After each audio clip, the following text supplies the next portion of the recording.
అనుకోవచ్చు, ఏమన్నా అనుకోవచ్చు. మీడియా, ప్రతి మీడియాకి, ఏ ఛానల్కైనా అడగండి.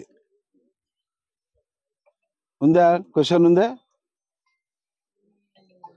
ఏం పర్వాలేదు, ఫ్రెండ్లీగా అడుగుదాం. ఫ్రెండ్లీగానే, శత్రుత్వం వద్దు, ఫ్రెండ్లీగానే. నేను పోయిన తర్వాత అది ఇది అని చెప్పి రాస్తే మాత్రము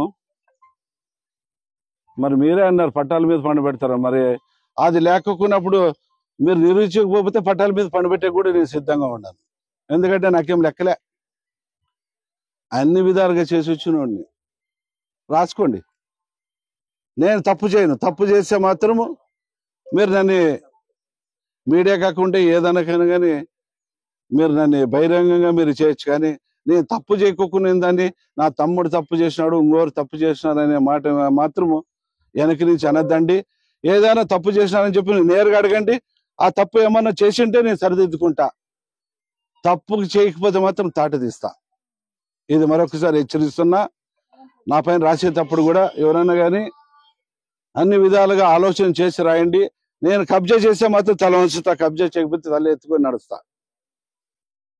మీరు ఎవరైనా అడిగే దాంట్లో ఉంటే అడగండి. ఏమిది ధైర్యంగా చెప్తున్నాడు, కబ్జా చేసినాడా చేయలేదా, మరి ఎంతమందిని పట్టాల మీద పండబెట్టినారనేది న్యూస్ లో వస్తుండదు.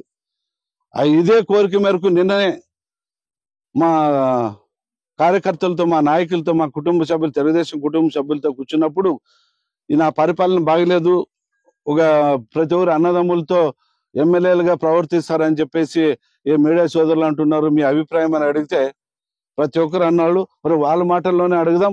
ఏమో బీజేపీ మన ఎన్డీఏ మన కూటమిలో మీరున్నారు.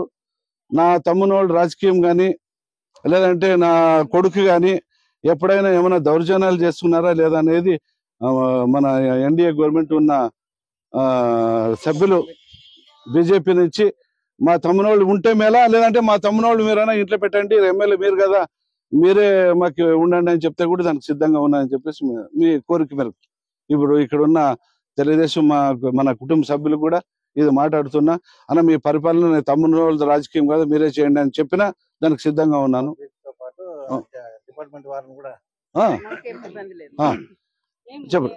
చెప్పండి మీరు మీడియాకి. ఇబ్బంది ఏం లేదు. మన గుంతకల్లో గుమ్మనూరు జయరామన్న గారు నిజంగా ఆయన వచ్చి 7 నెలలు అయింది. అందరికీ సమానంగా, అంటే ఎన్డీఏ కూటమి సభ్యులకు, జనసేన కానివ్వండి, బీజేపీ నాయకులకు కానివ్వండి, సమానంగా చూసుకుంటూ ఏ కార్యక్రమాలకైనా వాళ్ళు మమ్మల్ని ఇన్వైట్ చేస్తున్నారు. ఇంకోటి వాళ్ళ తమ్ముళ్ళ గురించి అడిగితే కనుక, అన్న లేనప్పుడు, అందుబాటులో లేనప్పుడు అన్న లేని లోటు వాళ్ళు తీరుస్తున్నారు ప్రజలకి.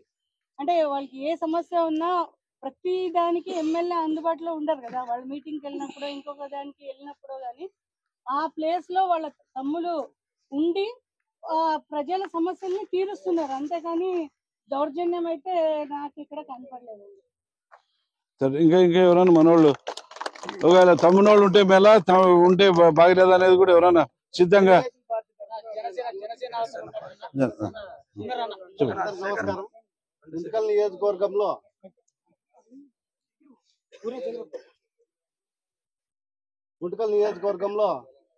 గత పోయిన ప్రభుత్వంలో ఎవరు బాగుపడినారు, ఎవరు బాగుపడినారనేది మీడియాకి తెలిసే ఉంటుంది. ఆ నాయకులు బాగుపడినారు కానీ పేదవాళ్ళు బాగుపడలేదు.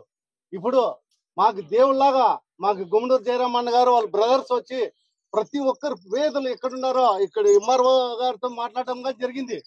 ఇంకా వచ్చింది 8 నెలలు అయింది. అప్పుడే వాళ్ళ మీద నిందలు మోపడము ఇది సరైనది కాదు. మీరు మీతో ఉండే ఆధారం ఉంటే నిరూపించండి, మేము దానికి సై. ఎందుకంటే ఈ రోజు మేము ఒక కుటుంబ సభ్యులుగా మేము పని చేసుకుంటూ ముందుకు వెళ్తున్నాము.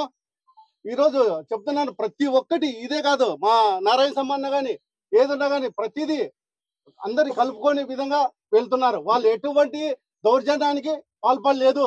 ఇది సభాముఖంగా నేను దైవ పూర్వకంగా నేను చెప్తున్నాను అని మనవి చేసుకుంటున్నాను. జై హింద్. తెలుగుదేశం పార్టీ తరఫున చెప్తున్నా. ఎక్స్ కౌన్సిలర్ నేను, నా భార్య కూడా ఎక్స్ కౌన్సిలర్. ఇంతమందిని నేను కూడా చూసాను, ఎమ్మెల్యేలని, ప్రభుత్వాన్ని అన్ని చూసిన.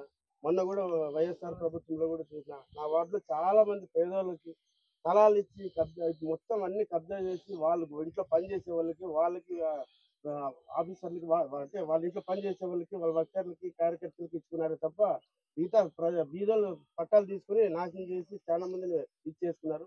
మన జయరామన్న ఎమ్మెల్యే అయిన తర్వాత 7 నెలలు 8 నెలలు దగ్గర అవుతా ఉంది.